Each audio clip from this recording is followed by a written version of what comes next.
নমস্কার বন্ধুরা, আশা করি সবাই ভালো আছেন, সুস্থ আছেন। আর আজকে যে হোমিওপ্যাথি মেডিসিনটি নিয়ে আলোচনা করতে চলেছি সেটি হলো ক্যালকেরিয়া কার্ভ। বন্ধুরা, ক্যালকেরিয়া কার্ভে নিয়ে আলোচনা করার পূর্বে এখনও পর্যন্ত যারা আপনারা সাবস্ক্রাইব করেননি, চ্যানেলটি অতি অবশ্যই সাবস্ক্রাইব করে দেবেন এবং ভিডিওটি ভালো লাগলে অতি অবশ্যই লাইক করে দেবেন। চলুন বন্ধুরা, ভিডিওটি শুরু করা যাক।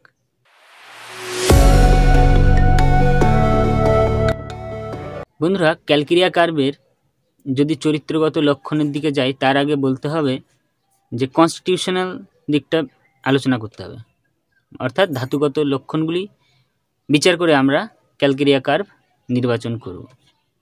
ক্যালকেরিয়া কার্ভের ক্ষেত্রে কি কি ধাতুগত লক্ষণ থাকতে পারে বন্ধুরা? Fatty, flabby and fairy. একদম প্রধান লক্ষণ হলো এটা, অর্থাৎ মোটাসোটা স্থূলকায় এবং ফর্সা। এটা হচ্ছে একটা প্রধান লক্ষণ। বন্ধুরা, আর কীরকম হবে? ক্যালকেরিয়া কার্ভের পেশেন্ট সেলেসা প্রদান হবে এবং বাচ্চাদের ক্ষেত্রে বিশেষ করে ডিলেইড মাইলস্টোন, অর্থাৎ কথা বলতে দেরিতে শেখে, হাঁটতে চলতে দেরিতে শেখে, দাঁত নির্গমন হয় দেরিতে। এই লক্ষণগুলি বাচ্চাদের মধ্যে আমরা দেখতে পাই। এদের হাড়ের বৃদ্ধি হয় না, অস্থিভঙ্গুরতা এবং রিকেট রোগের ক্ষেত্রে আমরা বাচ্চাদের ক্ষেত্রে এই হোমিওপ্যাথি মেডিসিনটি প্রয়োগ করে থাকি। এই সকল লক্ষণ পরিজ্ঞাপক লক্ষণ বন্ধুরা। আবার বাচ্চাদের ক্ষেত্রে যদি এক্সিমা নিয়ে আলোচনা করি, এক্সিমার ক্ষেত্রে বন্ধুরা মাথায় পুরো খড়িমাটির মতো আস্তরণ পড়ে যায়, মোটা এবং পুঁজ হয়, সেখানে মুখমণ্ডলেও হতে পারে। এই সকল লক্ষণের ক্ষেত্রে এক্সিমার একটি উপযুক্ত মেডিসিন হলো ক্যালকেরিয়া কার্ভ।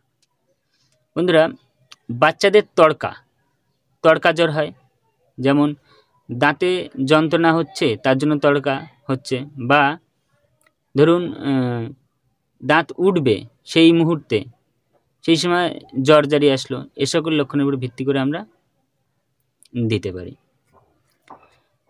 বন্ধুরা, ক্যালকেরিয়া কার্ভের পেশেন্ট কি খেতে পছন্দ করে এবং কি খেতে অপছন্দ করে? ক্যালকেরিয়া কার্ভের পেশেন্ট বন্ধুরা ডিম খেতে ভালোবাসে, প্রচুর ডিম খেতে ভালোবাসে, মাছ মাংস ডিমের মধ্যে, এবং মিষ্টি খেতে ভালোবাসে। আর তারা ডিসলাইক কী করে, অর্থাৎ কী অপছন্দ করে?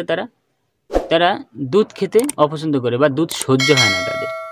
এই লক্ষণটা বন্ধুরা মাথায় রাখবেন।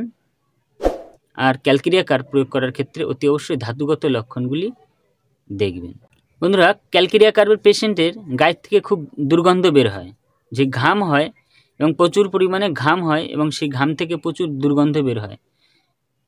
মাথা পুরো ঘেমে যায়, হাতের তালু ঘেমে যায়, পায়ের তলা প্রচুর ঘেমে যায়। এটা একটা সাইলিসের ক্ষেত্রে এই লক্ষণটা আছে এবং ক্যালকেরিয়া কার্ভের ক্ষেত্রেও এই লক্ষণটা আছে। বন্ধুরা, আরেকটা লক্ষণ হলো পায়ের তলা ঠান্ডা, পায়ের তলা প্রচুর ঠান্ডা, এবং যদি আপনি চাদর দিয়ে ঢেকে রাখেন বা কম্বল দিয়ে ঢেকে রাখেন তারপরেও সে পায়ের তলা ঠান্ডাই থাকবে। এটা একটা ক্যালকেরিয়া কার্ভের প্রধান লক্ষণ। বন্ধুরা, মেন্সের ক্ষেত্রে ক্যালকেরিয়া কার্ভ প্রয়োগ হয়ে থাকে, কিন্তু সেক্ষেত্রে লক্ষণ মনে রাখতে হবে যে মাসিক শুরু হয়, একটু আগের দিকে শুরু হয় এবং প্রফিউজ পরিমাণে হয় এবং অনেক দিন ধরে হয়।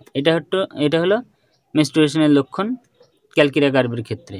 আবার শ্বেতপ্রদার বা লিউকোরিয়ার ক্ষেত্রে যখন বাচ্চাদের পিউবার্টির আগে শুরু হয়, সেক্ষেত্রে পিউবার্টি যখন শুরু হয় তখন দেওয়া যেতে পারে। এক্ষেত্রে কালার মনে রাখতে হবে, অর্থাৎ দুধের কালারের মতন মেনস্ট্রুয়েশনটা হয়। এক্ষেত্রে আমরা যখন পিউবার্টি শুরু হয় বালিকাদিগের ক্ষেত্রে, সদ্য বয়সন্ধিকাল আরম্ভ হচ্ছে, এই সময় আমরা এই ক্যালকেরিয়া কার্ভ মেডিসিনটি প্রয়োগ করতে পারি। এবং অতিরিক্ত পড়াশুনোর কারণে বা যাদের দীর্ঘক্ষণ ধরে কোনো কম্পিউটার এইসবের সামনে বসে থাকছে এবং সের জন্য মাথা যন্ত্রণা করছে, তখন আমরা প্রয়োগ করতে পারি।